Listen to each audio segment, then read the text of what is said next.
So hindi na natin patatagilin yung pag-uusapan natin, kwentuhan natin ngayon. Katotohanan na isang cabinet member ng ating Pangulo noon na nag-resign dahil nga siya napiling isang napili noon na last election na line up sa senador. Wala nang patumpik-tumpik po pa, patumpik-tumpik pa na yun nga, nagbinunyag niya ang mga at ibinuking talaga niya at hindi na nilihim talaga ang isang maling pagpapahayag ng kanyang kapatid na si Senator Amy Marcos na porke daw adik yung kapatid, manginginom, yun. Yan nga po, yung manginginom, adik, cocaine, shabu, etc. adik. Ano ba yung mga bawal niyan, yung tag dito, kung mayroon kang di ba bawal ang mga diyan, yung mga asthmatic, mga gano'n, di ba? Asthmatic, tapos yung kidney mo may problema na. Kundi kung may mga problema, may asthmatic ka rin. Siyempre yung cocaine, yung shabu, yung alak, ano bang epekto niyan sa katawan? Di ba? Lalo na yung shabu, yung cocaine, di ba? Sinisingot mo ng gano'n. Habang abuli mo yung yung huling hinang mo yan. Ganon. Kasi masasabi ko rin kasi yan kasi nga natikman ko rin yung shabu na yan. 90s, teka lang. Graduate ko noon 1995 ako nag-graduate, 1990s. Tapos, 1996 na, 1990s. Tapos, going paano na 1997. Talagang pag inigo, yun, also pa yung foil. History, siyempre, kailangan malaman mo rin kung bakit hindi talaga pipili sa isang asthmatic yun. Kasi nga, iingalin mo yung igupin mo yung usok na yun, halos hindi ka, ayaw mo putulin ng hininga mo, habulin mo hininga mo para yung usok na yun na maigop mo lahat. So bato sa rated PG po, parental guidance po sa mga minor de edad. Siyempre, huwag na nyo lang subukan. Masisira nga yung buhay nyo. Masisira talaga yung kalusugan nyo. So yun nga po, isang revelasyon o isang katotohanan na marami naman na nagsasabi na wala naman nung nangailangan ng kanyang ama ng isang kidney, ibinigay na hindi na nag-isip na talaga ng dalawang isip na ang kanyang kidney ay bigay sa kanyang ama. Sino ba naman ng isang kadugo anak kung hindi mo talaga matiis talaga ama mo, kailangan talaga lalo pag mahal na mahal mo yung ama mo, maliban na lang kung anak ka sa labas, hindi mo rin maibibigay siguro yan, magdadalawang isip ka, o di kaya etc. O depende na sa puso yan kung gaano niya talaga kamahal ng kanyang ama. Kasi nga, ang sa isang tao naman kasi, dalawa talagang kidney niyan, dalawa yung bato nga. Correct nyo ako pag dalawa talaga yung kidney niya, di ba? Na hindi pwedeng kung isa lang, talagang mag-ingat ka sa kalusugan mo kasi isa na lang. Alangan na, abusuin mo pa, manigarilyo ka pa, magshabu ka pa, magkukin ka pa, painiinom ka pa. Isa na nga yung kidney mo. Ano na mangyayari sa'yo? Baka hindi ka nabutin ng 10 taon o di kay 5 taon. O di ba?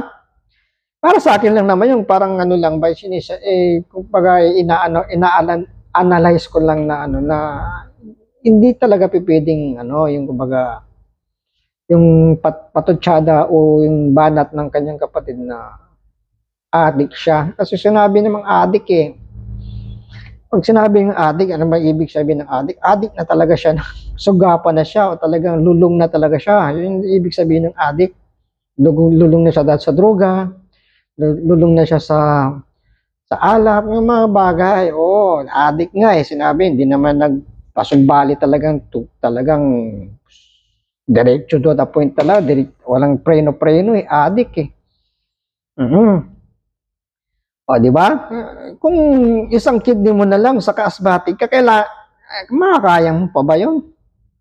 O, sa mga diyan, mga doktor din diyan, mga specialist diyan, na mga kapwa natin, mga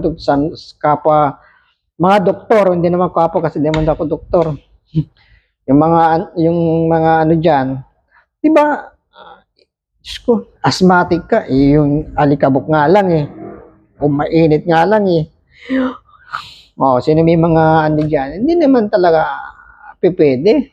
Diyos ko, masilan na dapat alagaan na yan. Kailangan ng todo vitamin siya, kailangan na exercise, syempre. Ng mga pagkain.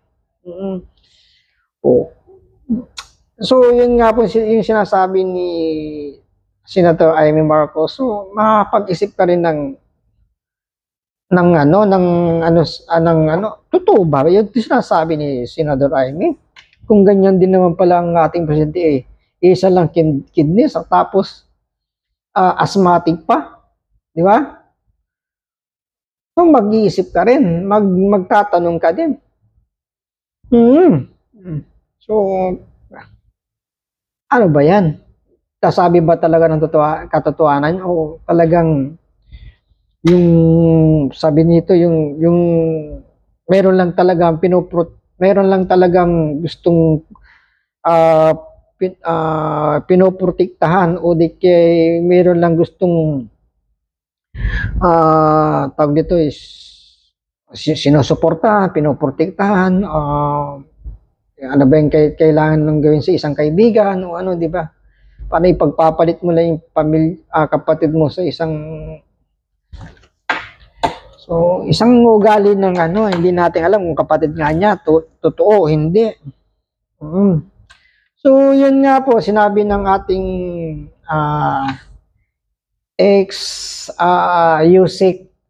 ex-secretary ng DILG na si Attorney Binhor Abalos na kanyang inappoint dati na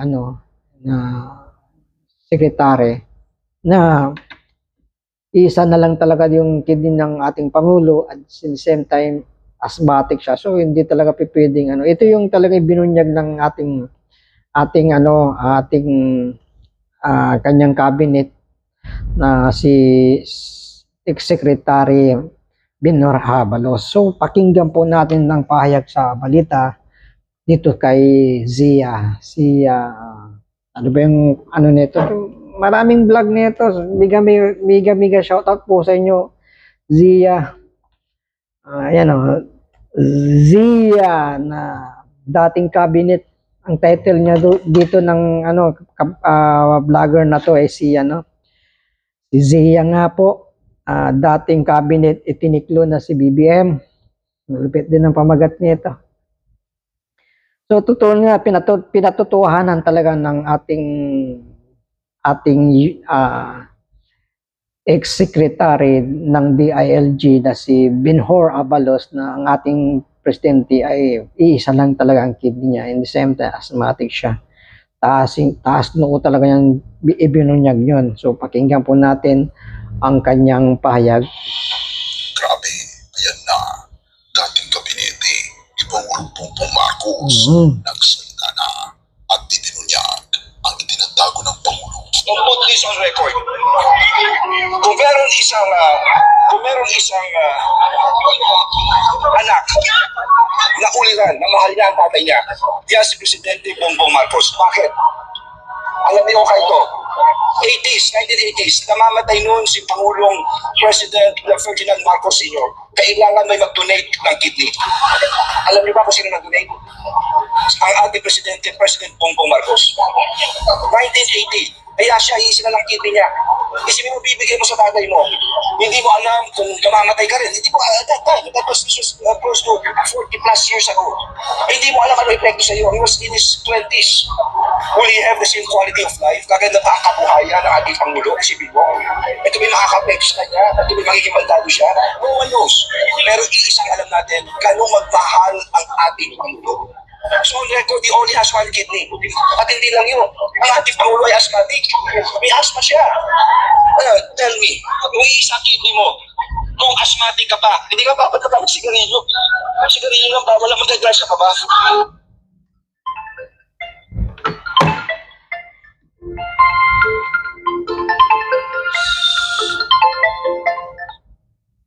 So yun nga po, may tumatawag po pero mamaya na kasagsagan ko lang So yun nga po, yung epekto na pag-donate ng kanyang kidney sa kanyang tatay. Yun nga, hindi natin alam din kung paano niya mapabilis yung ikamamatay ng ating Pangulo ngayon sa pag-donate ng kanyang kidney sa kanyang ama. So, Diyos ko,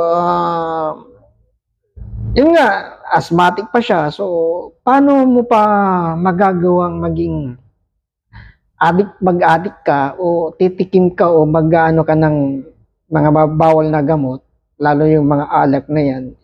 Alam naman natin kung gaano kahalaga ang kidney. Ang kidney po kasi yan yung sumasala sa ating mga pagkain na nag-dinis ng tapos yun nga, yan malupit na isa sa parte ng katawan nating organs natin na yan yung pinakamalaki talagang pinakamarin talaga rin ng bahagi ng katawan natin, ng kidney, na siya yung nagbibigay din ng buhay sa ating pang-araw-araw.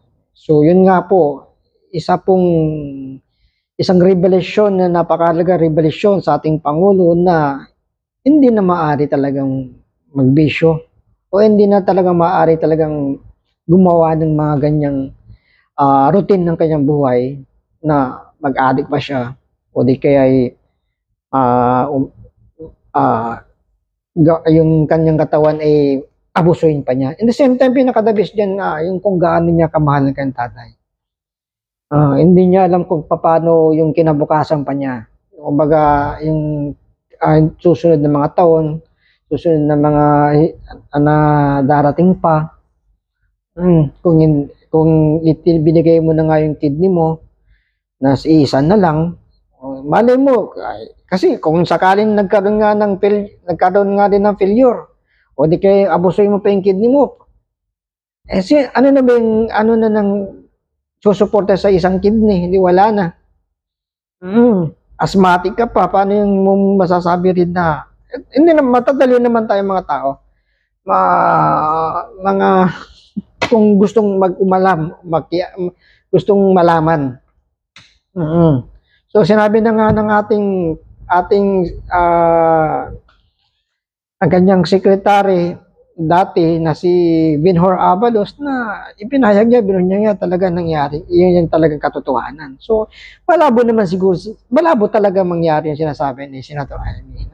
Hindi natin talaga yung payag ni Amy talagang down to the liver na yung ginawa niya sa Pangulo natin. Hindi natin alam talaga kung kapatid talaga ng tunay siya o anak sa labas o anong sanggag yung totoo naman talaga ang tunay na magkakapatid. Diyos ko, yung sa amin kasi pag sinasabi mga ganun na ang kapatid mo niyuyurakan mo, sagapot ka, sabi niya sa Pangasinan. Sagapot, ibig sabihin parang wala ka ng kwentang kapatid o hindi mo talaga, alam mo, hindi, yung sa amin yung sinasabi kong sagapot, kung talaga sagapot, talagang hindi wala ka ng pagmamahal sa kapatid mo, talagang pinutol mo na yung kapatid mo, o di kayo, yung mga talagang sabi ng sagapot.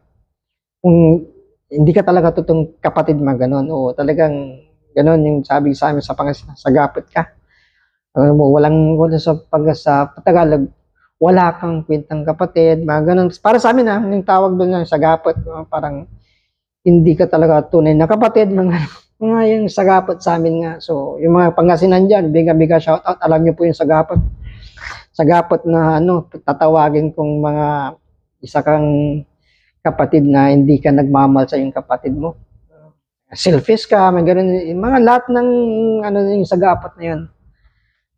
Sa Pangasinan, sa amin. Pag taga Pangasinan ako, sa miga shoutout po dyan. So, yun nga po, napayag na po yung sinuwalit na binuking na at pinatutuan na niya talaga kay ni Binhor Abalos yung patungkol po kay BBM, ating presidente na isa na talaga yung kidney niya at nisenta asthmatic pa siya. So, ang ating Pangulo ay iniingatan niya talaga ang kanyang kalusugan. So, mega shoutout po sa mabuhay ang bagong Pilipinas. Hello! Kamsa talatin. Aywa.